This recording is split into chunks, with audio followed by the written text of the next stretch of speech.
safetyfm.com with Jay Allen. Changing safety cultures, one broadcast and one podcast at a time. Welcome to Safety FM, where we talk about safety that's truly inspired by you.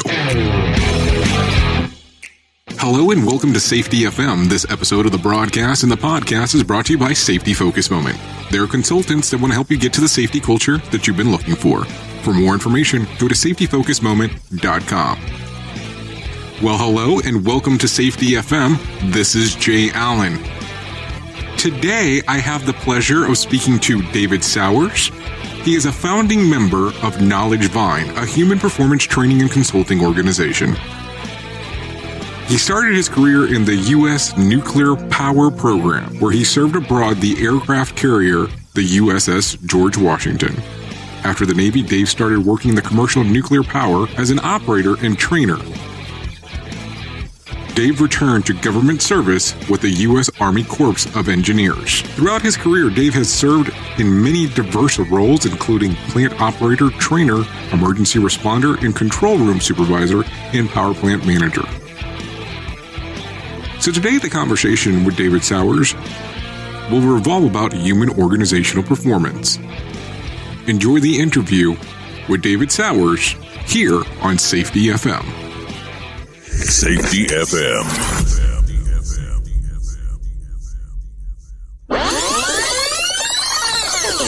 Hello and welcome to Safety FM. On the line, I have David Sowers. He is the Vice President at KnowledgeVine. How are you doing today? Doing well. How about yourself? Oh, pretty good. Well, thank you for coming on to Safety FM, and we've been kind of communicating back and forth via email. And now that we have you on, what I would like to do, if you don't mind, can you give us a brief description of what your company does? Well, KnowledgeVine, we do error reduction that works. So we look at organizations from a human performance standpoint to try to minimize the frequency and severity of errors in the workplace. That's, in a nutshell, what we do. We brought this out of nuclear power and tried to denuke it, make it where it was a little more relatable and understandable into other organizations and easier to adapt. And we're bringing it into a lot of high-risk organizations like utilities and pipelines and things like that to help manage error when it happens and to reduce the frequency of errors. So, David, how did you get started down this path? I know normally most people don't wake up and say, hey, I want to get into the safety profession, and definitely looking at the nuke aspect of stuff and then jumping in into doing this. So what got you involved with safety? Well, I started in the nuclear Navy. I was in there for a few years. When I got out, I worked in commercial nuclear power. And human performance has its roots in commercial nuclear power. It actually came out of 3 Mile Island, where they had a little accident there, and they came in and did an investigation and determined that although we had all these great systems and this engineering and the designs were great, and we had all these things in place to protect the people from the plant, we never really looked at how do we protect the plant from the people and the decisions and the choices that they're making. And over the last 40 years, nuclear power has been refining that. So when I got into nuclear power, you step in and it's just the culture. This is what we do. This is how we operate. And going from the Navy to, your first real industrial setting, I was just kind of, hey, this is the way it goes. But even within there, at a nuclear power plant, we had a switch yard where the power would go to a switch yard and then go to transmission distribution. They'd pick it up. Sometimes we'd have to go out there and interface with the transmission distribution wing of the company, and you walk out there and you say, hey, could I get a peer check, or do we have a procedure for this? And they kind of look at you like a cow looks at a new gate. I don't know what you're talking about. It's sort of amazing. We had the same shirts on with the same company logo, and I was operating in a way that was completely different from their understanding and the way that they were operating. When I left nuclear power, went and worked with at a hydroelectric, and walked into there and again was expecting that this is the way safety goes. We're going to look at behaviors. We're going to understand the traps that set us up to make errors. We're going to put in place the tools to help us mitigate those traps. And again, it was like I was speaking a foreign language. And really, the more you sat there and watched this happening, the more you're kind of like, wow, I've seen this go right. I've seen how safe we can be and still maintain productivity, and it's just not being adopted. Well, one of my friends from the nuclear power days, he stayed in nuclear power and worked his way up. David Bowman, he's one of the owners of KnowledgeVine with myself. He was trying to take, with the organization we were working for at that time, or he was working for at that time, he was trying to pull human performance and let's get it out into fossil generation or other parts of the company, because they saw how successful it was in nuclear, and of course wanted to see if they could extend it out. It got to be a bit of a struggle the way that they were rolling it out. There wasn't a lot of leadership commitment. It was kind of like a, hey, go do this. And we had the opportunity to step out and say, you know what, let's build this the way that we know works. We both came up from the ground up. We both went in as plant operators and worked our way up through the food chain. So we have that perspective of, you're in 3 layers of anti-contamination clothing with a respirator underneath the reactor, and it's 100 degrees and humid, and they're telling you, stop, think, act, review. And it seems impossible, but we've done it. We've seen how it works, so we understand what the worker's going through, what that frontline person is going through, and the challenges they face. And we felt like we could bring a process and help that guy to make their job easier, to make it safer, and to get them to understand that it's not overly complicated. It doesn't have to be that tough. There's some pretty basic principles that if we can adhere to, we can get everybody home safer. We can all, go home today the way we showed up this morning, hopefully. And that was what motivated us to really get out there and try to see if we could make a difference in other industries by bringing a version of human performance, or our twist on human performance, that really focuses on how do you apply this? Because we hear a lot about, here's the information and here's theory, and we're going to build awareness. And every time somebody say, well, we're aware of this, or I'm aware that this person is going to operate like that, or I'm aware that I'm getting it. Well, what do you, awareness is great, but what are you going to do with it? It's like that I think it's LifeLock commercial where they're robbing the bank, and the security guard says, somebody's like, hey, do something, they're robbing the bank. And, oh, I'm not going to do anything, I'm just here to alert you. That awareness without actually taking any action doesn't get us too far. So what can we actually do in a way that to apply these principles that day in, day out, to help move the needle and actually make some difference and reduce the frequency and severity of errors? Well, David, I have to tell you, you answered quite a bit in that one, so it's going to probably take me a little bit here to actually be able to unpack everything that you said. So let me kind of just go back a little bit. You stated at the very beginning that you were actually in the Navy. That was correct? That's correct. Okay, and so then you went in and pulled some information from the Department of Energy is kind of what you guys were using, and then you went into the private sector and doing it. When you walked into doing that right out of the bat, keep in mind that, a lot of people a good chunk of people have not heard of human organizational performance, and a lot of people have the belief system, I like to use the word belief system, of behavior-based safety. Did you have a hard time trying to implement human organizational performance to people that are behavior-based safety, or how did that actually go about at the very beginning? At the onset, to be honest with you, I didn't know much better. You go from the Navy, which is more, regimented, a little less free will. This is the way you're going to do it, and by God, you better do it that way.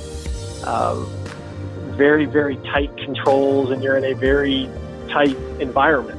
I was on an aircraft carrier. There's 6,000 people and not a lot of square footage, so it was easy to see what was going on. It was easy to monitor and manage and coach and oversight and hold people accountable and responsible for what they do. And then when I left the Navy and went into nuclear power, that's when they really started talking about the human performance and your behaviors and your tools and traps, because now we're going to get you on this facility that's, hundreds of acres and, maybe, as an outside operator, put you in the truck and you're wherever. You're operating on your own and trusting that you're going to do what you're supposed to be doing. But honestly, I didn't recognize it at the time. I see it now when we're trying to come in and talk to organizations, at how difficult it is to change a culture. when I stepped into nuclear power, commercial nuclear power, the culture was set. So I bent to that. I yielded to what that was. I could turn to the guy next to me and say, hey, I don't understand. What are we supposed to be doing here? It's okay. I got you. Let me show you. Here you go. But when you're trying to bring it into a, build it from the ground up, there's really a lot of difficulty in that, because we're asking the current people that have a culture that's set to start changing your way, start doing things differently, and trust us that this is going to be a better way. I mean, everybody that's there is, I would assume, has been pretty successful. Otherwise, they probably wouldn't still be there. Now you got to convince them to change and move things. So it wasn't tough for me going in, because again, I just stepped into the culture and I yielded to that. I didn't change their culture. They changed my behaviors, with a strong culture focused on human performance. But I see now the challenges of these other organizations. I was doing a class one time and somebody asked me, hey, how long did it take you to learn this? And I really sat there thinking about it. And he was like, yeah, see, it's hard. I'm like, well, no, I'm trying to give you an honest answer, because I didn't remember it being that tough, but it wasn't that tough because the culture was set. Changing a culture is hard, because now you tend to want to default back to your own, what was comfortable or what you're familiar with or what's easy. So this is the struggle. This is the challenge, is to make it so easy that choosing safety or choosing the right behaviors is the easier option than choosing what we used to. Yeah, let me ask you a question real quick then. So when you go into some of these organizations that you're actually helping out and they have a behavior-based safety approach, and you have to all of a sudden tell them, not that they're incorrect, because that's not really it. It's that there's a different approach on doing this. Because keep in mind that some of these behavior-based safety programs are pretty expensive to kind of put into place. So when you start telling them, not directly of, hey, we're wanting to implement HOP, but you're giving them kind of like the studies, and you're giving them some of the information on what they can do, how do they normally take that information? How receptive are they at the very beginning? Well, it's tough. Like you said, there's the cost has been, you have that sunk cost, or that throwing, bad money after good money. You don't want to admit that investment or that effort was wrong, or there's so many things coming at them too. Is this going to be the next flavor of the month? Is it, we had an organization that somebody had said, we hope you're not one of the weebies. I'm like, what's a weebie? And he said, well, we be here when you got here, we be here when you're leaving. And it's not going to make much of a difference. I'm like, okay, never heard that. But I hope we're not either. I hope that, we're here to change it. But you've got to get them to look at, fundamentally, how's it working? How's that working out for you? Not to, be Dr. Phil on you here, but, it's like, are you happy with behavior-based safety? Is that working out well for you? And our experience, the reason why behavior-based safety was so easy to start and to latch onto is that it kind of pushes the responsibility down to the workers. So Jay, if me and you were both, out doing a job, the idea is that we're going to coach each other, that peer coaching. That wasn't my experience coming up, that I'm going to turn to the guy next to me and say, hey, you need to do this and you need to do that. And furthermore, they want to track and trend and pull data so much. I need to write this up and say, well, I saw Jay doing this and it wasn't quite right, so let's get that as a data point. Well, what happens when I'm done writing that thing up? Me and you got to go back to the same shop. We're going to have lunch at the same table, or we're going to go back to the same office or something like that. And tomorrow, when the two of us get sent out on another job, it's going to be your turn to pay back, give it back to me.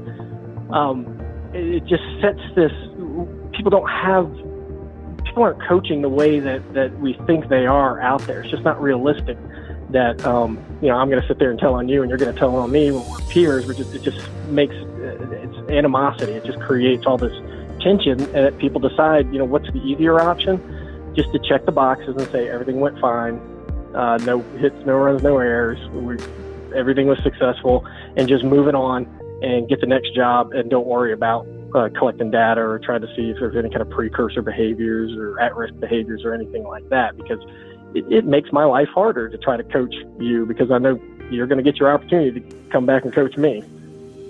And we're speaking with David Sowers from KnowledgeVine. Now, let me ask you kind of the reverse question there. So now that you've had this approach and you had the conversation with the leadership and you're talking about behavior-based safety, and you gave a really good example on how that would work, how would you address them on how it's done using human organizational performance? Well, it's interesting that you're already using the terminology behavior organizational performance. It used to be just human performance. Okay. That has a little bit of which is good. There was some connotation there. There's some pushback that when you come in and you say, we want to do a human performance program, that number one, the worker will turn. I've literally had people say this to me. It's like, okay, I'm the human. What's wrong with my performance? And I say, well, we're not coming in and saying there's anything wrong with your performance. Well, you're coming in with a human performance program. And so the workers kind of get defensive, get a little bit dug in. It seems like we're just kind of pushing it that way. But the other side of that coin is the leadership, the organization they feel like they're off the hook. When we say human performance, that's not a us in the boardroom thing or in the executive washroom, or it's a them thing. They got to be doing this. We're going to push this down, push it down, push it down. That's where the failure happens is if we just keep pushing it onto the worker and pointing at them and just playing that whack-a-mole and saying, you messed up, don't mess up, then you're never going to move the needle at all. You're not going to improve anything. One of the easiest things to get people to understand is the first question you should ask when there's an accident. This is the substitution test. I don't know. Have you ever heard of that? The substitution test after an accident? No, I have not. Okay. It's a really easy concept, but you really got to be thinking around it. So when an accident happens, the first thing that you should ask is not who did it or anything like that, but say, if I took that person out of that situation and I put an equally qualified person in the same situation, could they make the same decisions and could they make the same error? 9 times out of 10, the answer is going to be yes. They could. They were allowed to make the same decisions, or they had the same influences or the same factors on them. They may make the same decision. If that's the case, then it's not really a person problem, it's a process problem. We got to fix the system. We got to fix the organizational influences around that encourage them to make that decision. That's why when you say, I like that you're using the terminology human and organizational performance, it doesn't let the organization off the hook. They understand that they have a role in whether we are encouraging safe behaviors or whether we're encouraging shortcuts and workarounds and things like that will lead to accidents and different errors. Well, as you are aware, HOP has like so many different names depending on who you're speaking with. I've had a conversation with people where they've told me safety differently or safety 2.0, but I was told that human performance was used for a period of time, and then exactly what you stated earlier about the organization feeling like they were off the hook, but then also at the same time, when you mention the word organization, people that are inside of the organization say, well, oh crap, now we're responsible too for part of this, so now we need to be involved a little bit more. So I guess it's kind of an interesting twist, and I'm sure, that things always change in regards of names, and there's not a particular name that will work better than the other. Now, when I sit here and I listen to you kind of give the response, I know that a lot of people will say, well, it's either behavior-based safety or it's human organizational performance. Now, do you feel in the different activities that you're able to do with KnowledgeVine where it's kind of a combination of both, or do you just see more along the lines that it's really one or the other? That's a good question. Typically, there's elements in both. I guess I wouldn't say it would be an either or, that hard line. I mean, there's elements in both that are good. We do default to the HOP or the human performance. We think it hits more what the organization needs, what the worker needs, gets away from that. But there's nothing wrong with encouraging peer coaching or tracking data, as long as you're getting the right data, as long as the coaching isn't it's kind of not the whole of it. It's just a subset of it. Just understanding that I am my brother or my sister's keeper. Well, that's fine. We've got to be open to that. We have to be open to communicating that, not putting the wrong kind of peer pressure on each other, and making sure that we're open to giving and receiving coaching from a coworker. It's amazing the number of incidents that we've been asked to kind of help come in and look at, where the conversation right before somebody got seriously hurt or even killed was the older person doing the work, and the younger person going, "Hey, that doesn't quite look right." And the old timer is like, I got this. Go sit in the truck. Don't worry about it. I've done this 1,000 times." And then something happens. So that's, if you have a culture that doesn't allow that coaching, that communication, we miss opportunities to protect each other, to identify, risky situations and risky behaviors. So, behavior-based safety from that aspect, if we can get it done right, it's not bad. I wouldn't throw it all out, but we definitely default to the HOP side of things, or the human performance side of things, because it really does look at the bigger picture. You familiar with James Reason's Swiss cheese model? Have you? Yes, I've heard it before. Yeah, basically it's just saying, and everybody inherently kind of knows this, when there's an accident, people say things like, "Man, the stars aligned. Everything just kind of worked out bad. It worked out the wrong way. If we'd have been 2 seconds later, or 2 feet to the left or the right or something, we would have avoided it." Or all those little what ifs, all these things. Well, the James Reason Swiss cheese model basically is saying that if you think of a piece of cheese as a barrier, a defense. So what are we doing to reduce the likelihood that we're going to have an error, to make our systems more resilient against error? So like a good defense would be having the proper PPE, or having good management, or having procedures, or having equipment that works right, those sort of things that help set us up for success. Well, when we don't have the right PPE, or we don't have a policy, or we don't have a procedure, we're kind of punching holes in that defense, in that barrier. When those holes line up, that's where the error comes and happens. And that last line of defense is usually the worker. And the worker is pretty good about stopping all these shots on goals. But the idea around, behavior-based safety is let's make better goalies. Whereas if you get into human performance or HOP, we're looking at the bigger picture and saying, let's stop the number of shots on goals. Let's not get goalies that can stop, 30 shots a game. Let's play defense a little bit better and make our goalies only have to stop, 4 or 5 shots a game. That increases our likelihood that we're not going to have those errors. And if we're not focusing on that upstream, those barriers and those defenses that break down, that help set our people up to make errors, then we're not really going to get to the root of fixing the problem. Because again, we could pull that goalie out, stick the next goalie in, and it's only a matter of time before they make the same mistakes or allow the same number of shots through, because we haven't fixed the system. We haven't fixed the problem. So what would you say to the people that believe that, taking that whole answer that you just referenced, that essentially human organizational performance is a get-out-of-jail-free card for the employee or team member? Well, we talk about that. That's a great question. There's a difference between an error and a violation. So with the best of intentions, with the information that came to you, you looked at something and you said, I see the risk, but I think it's manageable.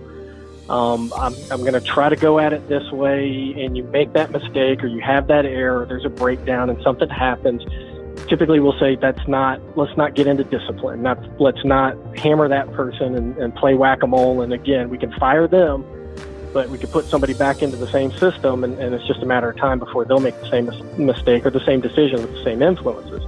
In a violation, you've got a clear rule, you've got a clear policy, everything is set up for success, to give the person exactly what they need, and there's no ambiguity, there's no misunderstanding, that person makes that decision that I know how they want me to do it, I know what the rule is, but I'm just going to do it this way. That conscious decision that I'm going to work around something or violate a rule or violate a policy, that's not human error. That's a violation. So again, that can get gray. That can get there's a sort of a moving target.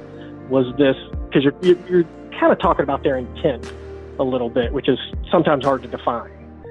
But when you can discern that the intent, and it amazes me, we've sat in, again, meetings for root cause analysis and things like that, and they're talking to the individual, and it's like, did you know the rule? Oh, yeah.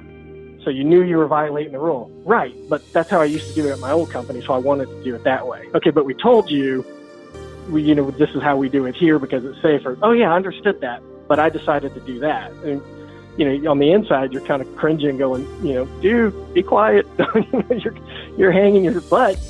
again, that's a violation. That's not really an error. So it's not that everybody's off the hook and people are blameless and you can never, discipline if there's a human performance program. I mean, you can if we're talking violations, not errors. And truth be told, if somebody's wanting to violate the rules, they're not just putting themselves at risk, but they're putting everybody around them at risk. I don't want that person working next to me anyway. You do need to either get their attention or get them out of the way, because it's not always the person that makes the mistake isn't always the one that gets hurt.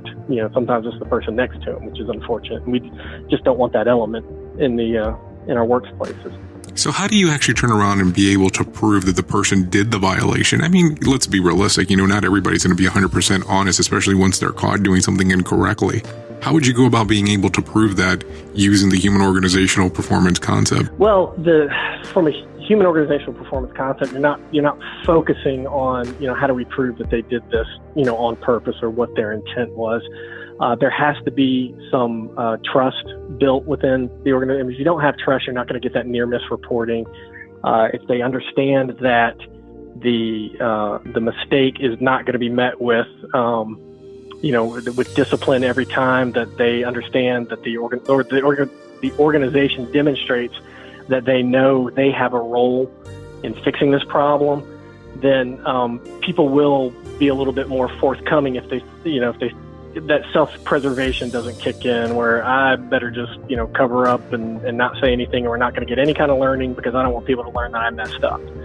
If they can build that trust by showing that, we saw this person made a mistake and we gave them a fair shake, and we did, it wasn't a discipline thing, it was a coaching thing or maybe a remediation thing, then people will be more likely to be forthcoming. That is a good question. If somebody is just going to sit there and clearly, everybody knows you violated this, the best way to track that is if there is training that was given or an expectation that was set, or we all signed in on the training, or we all verified that we understood what the rule was, these cardinal rules or these fundamental safety rules that we all, agree to adhere by and live by. I'm not aware of like a real process that says, let's try to root that out. Let me ask you something real quick, because you did reference something in particular, and I'm kind of curious on when people are going from behavior-based safety going into human organizational performance, on how you're able to get this converted over.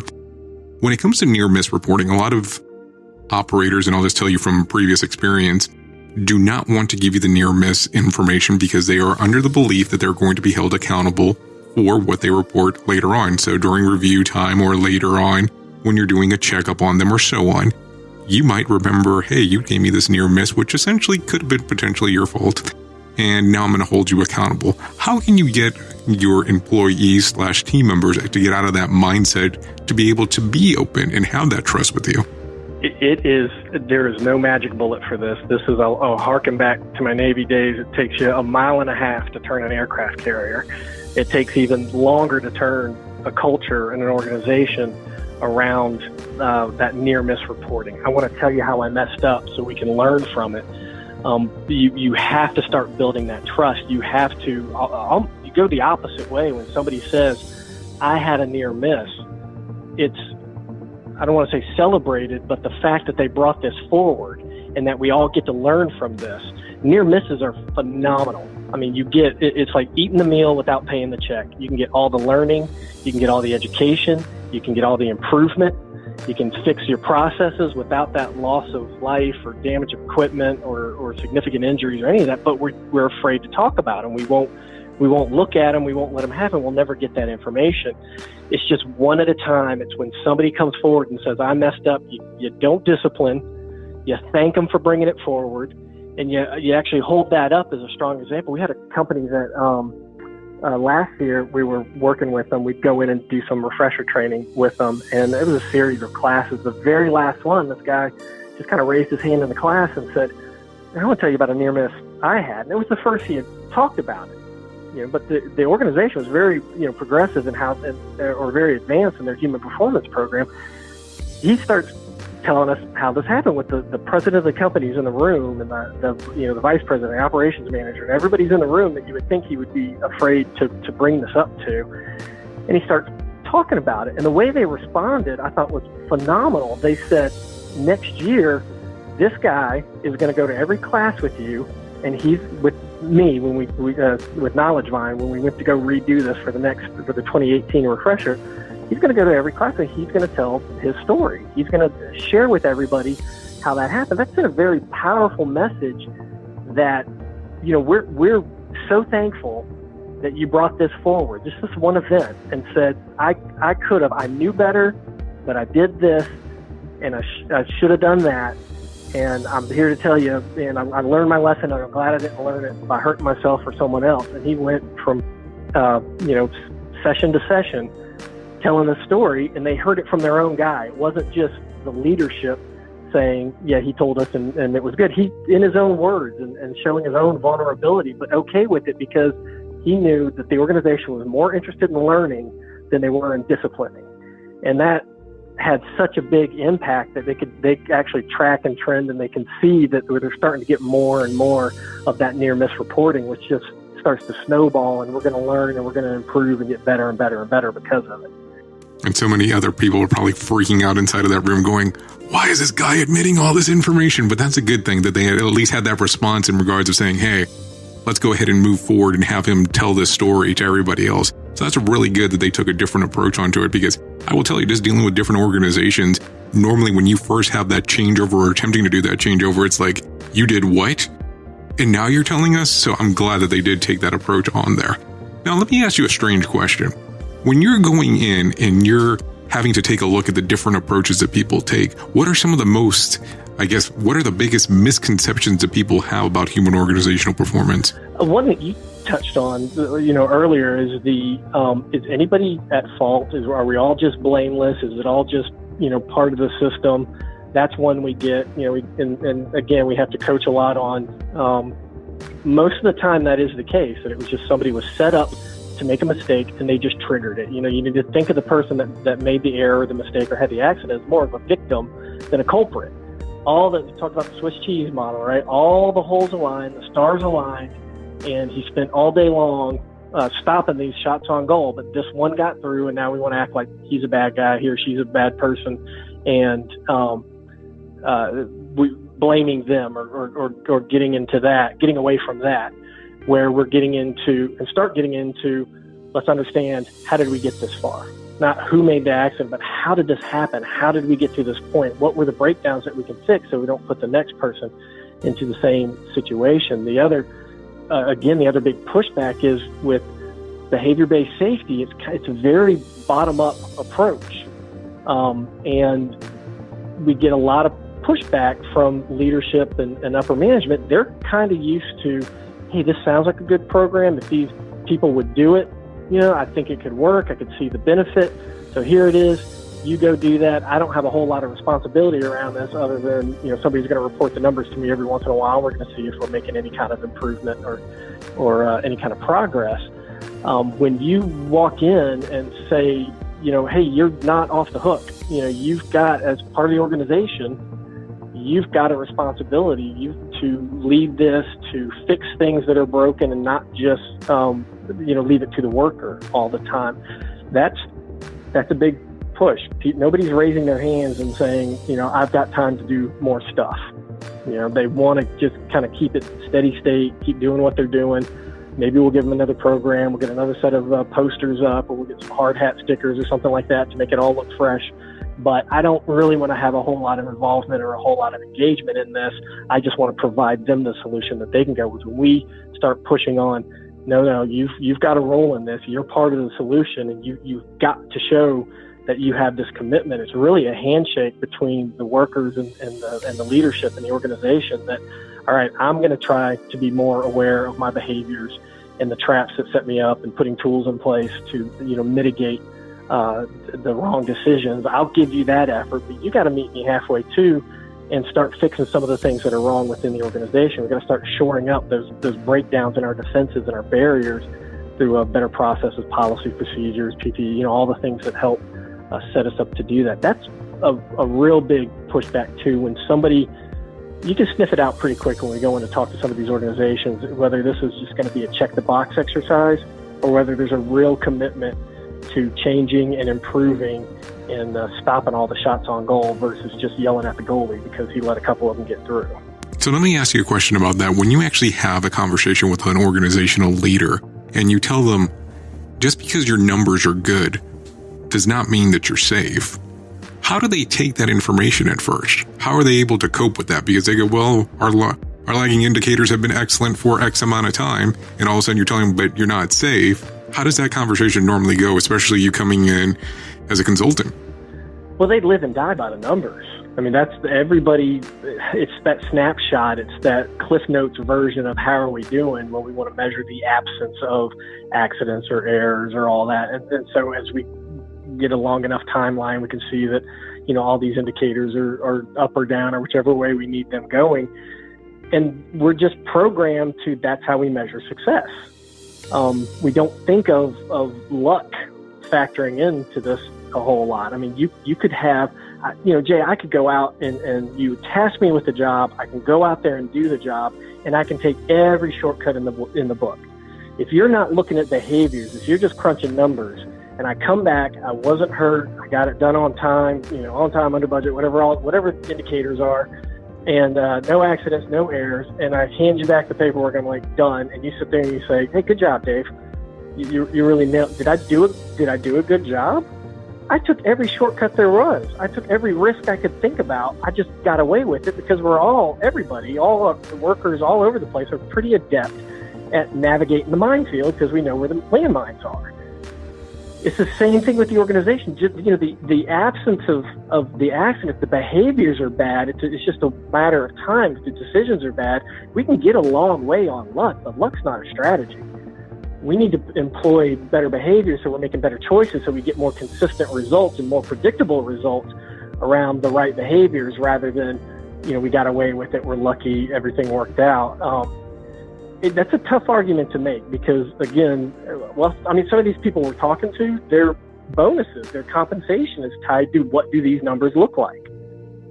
And if they're not good, now we're coming in and saying, you're not really safe. It's like, well, I beg to differ. We've got great numbers. Right. And that's a lot of the misconception out there in the field is that just because your numbers are good does not actually mean that you're great at safety, because the things that injure people are not always the exact same things that kill people. And we tend to forget that. And I'm talking about just in general, because when you talk to upper management, and I'm not saying upper management does not know what's going on in safety, but I think that sometimes they don't put the emphasis on it like other items. So like if you have a production issue or if you have something else that's going on, they don't put as much emphasis on it. I think there's been a little bit of a turn now that there's been the conversation about the highest levels of executive is held accountable for the safety of an organization. So that's kind of got a lot of attention because of that. But I always find it interesting on when you probably have to go in and have these conversations on how those things go.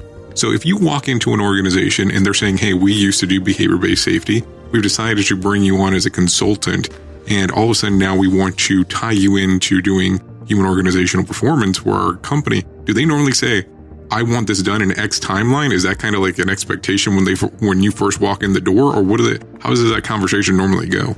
Well, if we're brought in because there was some foresight and some thought around, we've been doing behavior-based safety, but we're seeing some gaps in it, and we really want to bring you guys in to try to take that next step or go to the next level.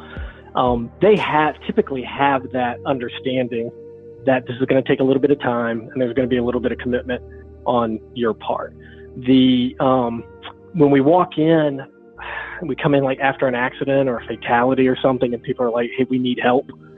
Usually they don't ask a lot of questions because they know they need to do something, and they just kind of, hey, we're in your hands. You got to help us out. If it takes time, it's going to take time. We're going to put the resources and commitment into it. That third scenario where we come in is where somebody's like, you know what, we think it would be a good idea. We're a contractor, and the company we work for, they say, let's, do you have a human performance program? Do you have a HOP program? Because if you're going to be on our site, we want you as safe as possible. When we step into those situations, that's where you start to get that sense that this is a check-the-box exercise, that they are wanting to say, okay, we do have a human performance or a HOP program so we can, for contracting or, when we're communicating with potential clients of their own, they can say, oh, yeah, we have this a competitive advantage because we're utilizing a human performance program. They're, again, just looking at the numbers and playing with the numbers and hoping that this will help make them more profitable to have, but there's not that real commitment to safety. We're not really looking at it through a lens of how can we be safer, how can we set our people up for success and try to eliminate the shots on goals that are continually taken. They're just looking at, how does this get that next contract? That's the ones where it's how quick can we do this? How soon can we roll this out? Do you want to put our people in a class? Well, I don't know if we can take them out of the field for, a couple of hours to do some training. And they really start to try to scale things back. And we've had situations where we've had to back out and just say, hey, this, our reputation's on the line too. Our success is tied to your success. If we come in here and, put the KnowledgeVine seal of approval on this, and then you guys have a fatality, our credibility shot. We just can't take that risk, and we don't want to be engaged in that. So we've actually had to back away from some companies that kind of made it clear early on that this is just a check the box exercise. We don't have real commitment to it. But if they have real commitment, we don't usually get a ton of pushback. They know it's going to take a little bit of time to again, turn that ship.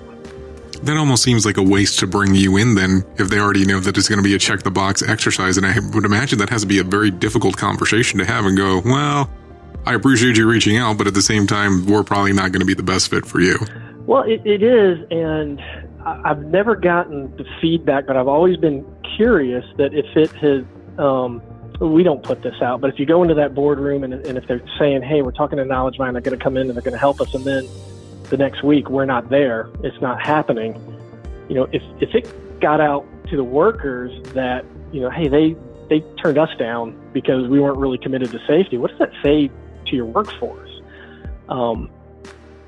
I've always been curious if that ever crept out like that. It wouldn't come from our end of things, but if inside the organization somebody's like, well, wait a minute, we were going to do this, now we're not doing it. Why is that? Oh, because this organization that comes, they're consultants. They're paid to come in here and consult, and they said, we'd rather not get paid to consult in this organization. Something's significantly broken. That would concern me if I was one of the frontline workers there to say, okay, we're just doing some dog and pony show stuff. We don't have a real commitment to my safety. We just, the illusion of safety or chasing those numbers. And the other side of that, focusing on those numbers too much, is that's going to encourage you to not report.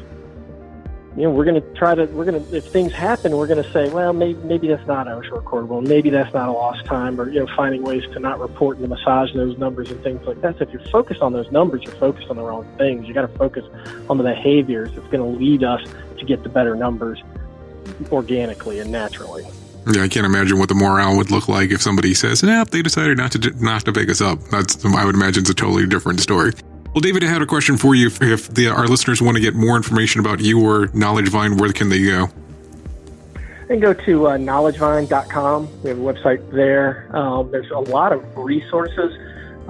We really do focus on the application piece. It's not just an awareness thing. The information, you kind of alluded to it earlier, the DOE handbook has a whole section on human performance and HOP, and there's some great books out there and a lot of different organizations. The information's out there. What you do with that information is what's key. So on our website is a ton of information. We've got some blogs, we've got some videos that explain, human performance, explain the tools and traps. They're just there.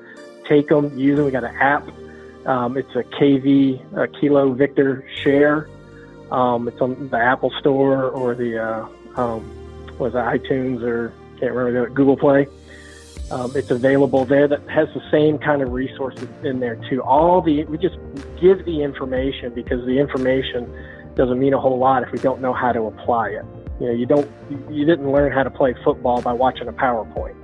You learn some of the basics when you got out in the field and coach, and that's really where our niche is getting in the field, because we came from the field. We understand the challenges of the worker and understand what they need to actually apply these and move the needle and create real change. The views and opinions expressed on this podcast are those of the host and its guest and do not necessarily reflect the official policy or position of the company. Examples of analysis discussed within this podcast are only examples. They should not be utilized in the real world as the only solution available, as they are based only on very limited and dated open source information. Assumptions made within this analysis are not reflective of the position of the company. No part of this podcast may be reproduced, stored in a retrieval system, or transmitted in any form or by any means, mechanical, electronic, recording, or otherwise, without prior written permission of the creator of the podcast, Jay Allen.